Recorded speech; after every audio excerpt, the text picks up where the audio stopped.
जय श्री कृष्ण। राधे राधे। आज आपको एक ऐसी कहानी बताएंगे जिसमें भगवान श्री कृष्ण ने अपने परम प्रिय पार्थ अर्जुन का घमंड चूर किया। तो आइए कहानी शुरू करते हैं। जब महाभारत का युद्ध खत्म हो गया तो धर्मराज युधिष्ठिर ने राष्ट्रीय यज्ञ किया।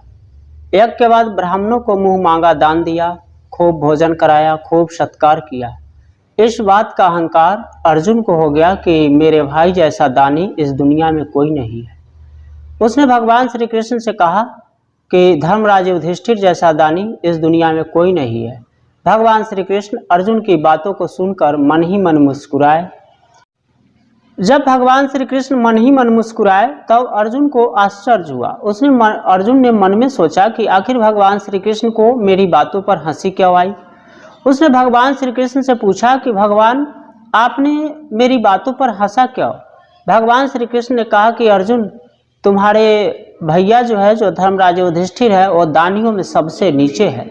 अर्जुन ने कहा, तो फिर दानियों में सबसे ऊपर कौन है। भगवान श्री कृष्ण ने कहा कि दानियों में सबसे ऊपर मेरा परम भक्त मोर ध्वज है, और अगर विश्वास न हो तो चलकर परीक्षा ले लो। भगवान श्री कृष्ण ने कहा कि चलकर परीक्षा ले लो।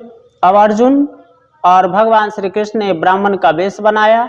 भगवान श्री कृष्ण ने यमराज को बुलाया और यमराज को कहा कि आप शेर का वेश धारण कीजिए। यमराज शेर बने और भगवान श्री कृष्ण और अर्जुन ब्राह्मण की वेश धारण किए और राजा मोरध्वज की नगर की ओर चले। राजा मोरध्वज के नगर में गए। राजा मोरध्वज के राज दरबार में पहुंचे। राजा मोरध्वज ने ब्राह्मणों को आया देखकर इनका सत्कार किया और पूछा कि हे ब्राह्मण देवता, कहिए मैं आपकी क्या सेवा करूं। तब ब्राह्मण वेशधारी अर्जुन और श्री कृष्ण जो थे उसमें से भगवान श्री कृष्ण ने कहा, मेरा यह शेर कई दिनों से भूखा है, काफी बूढ़ा है, इसके दांत भी टूट गए हैं, इसलिए इसके भोजन की व्यवस्था कीजिए। राजा मोरध्वज ने कहा कि हे ब्राह्मण देवता, आप जो कहेंगे वही भोजन इस शेर के लिए हम मंगवा देंगे। भगवान श्री कृष्ण ने कहा कि इसके तो दांत झड़ गए हैं, बूढ़ा हो चुका है, इसीलिए इसे मुलायम मांस चाहिए और आपका जो नन्हा सा बेटा है उसी का मांस, उसी के शरीर का मांस इसे दीजिए, क्योंकि उससे ज्यादा मुलायम तो और कुछ हो ही नहीं सकता है। मोरध्वज और उनकी धर्मपत्नी ने अपने 10 से 11 वर्ष के छोटे से पुत्र को बुलाया, लेकिन भगवान ने उससे पहले एक शर्त रखा कि अगर अपने पुत्र को काटते वक्त आंखों से अगर आंसू गिर जाए तो उसका भोजन मेरा शेर नहीं करेगा। रानी और राजा ने दोनों ने एक एक तरफ से आड़े को पकड़ा और अपने पुत्र को चीरना शुरू किया।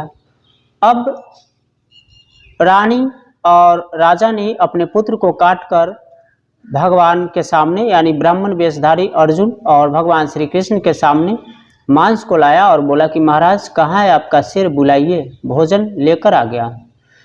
लेकिन रानी रो पड़ी।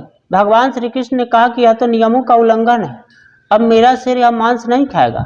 रानी चौंक गई, बोली कि क्या अपराध हुआ है। भगवान श्री कृष्ण ने कहा, यानी ब्राह्मण वेशधारी भगवान श्री कृष्ण ने कहा कि मैंने तो पहले ही कहा था कि यदि अपने पुत्र को काटते वक्त आंखों से आंसू आ जाएगा तो उसका भोजन मेरा शेर नहीं करेगा, उस मांस का भोजन मेरा शेर नहीं करेगा। रानी बोली, महाराज, मैं इसलिए नहीं रो रही थी कि मेरा पुत्र मर गया, मैं इसलिए रो रही थी कि अगर मेरे पास और 2-4 पुत्र होते तो मैं आपके शेर की सेवा यानी आपके शेर को 2-4 दिन तक भोजन करा पाता, इसलिए मैं रो रही हूँ। जब ब्राह्मण वेशधारी अर्जुन ने यह सुना तो मन ही मन उसे बहुत आश्चर्य हुआ। अब भगवान श्री कृष्ण ने कहा कि रानी, अब हम लोगों को भोजन कराइए। अब जब भोजन परोसा गया तो भगवान श्री कृष्ण ने यानी उस ब्राह्मण ने कहा कि अपने पुत्र को बुलाओ।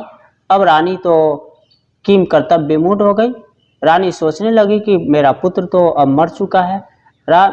भगवान श्री कृष्ण बोले कि मैं आपके यहाँ का भोजन नहीं खाऊंगा, क्योंकि आप पर हत्या का पाप लगा है, आपने अपने पुत्रों की हत्या की है। अब रानी सोच में पड़ गई।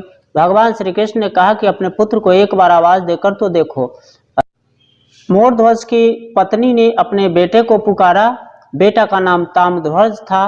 रानी ने आवाज दिया, बेटा ताम्रध्वज, और भगवान की प्रेरणा से ताम्रध्वज घर के अंदर से दौड़ता हुआ आया। जब राजा और रानी ने देखा तो आश्चर्यचकित हो गए। न तो वहाँ ब्राह्मण वेशधारी कोई पुरुष था, न ही वह शेर था।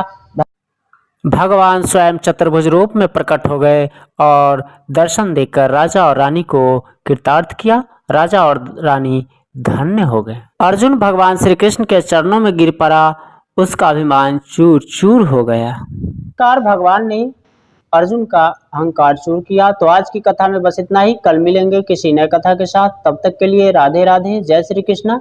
और अगर कथा अच्छी लगी हो तो कृपया चैनल को लाइक और सब्सक्राइब कर दें ताकि आपका प्यार हमें मिलता रहे। जय श्री कृष्ण।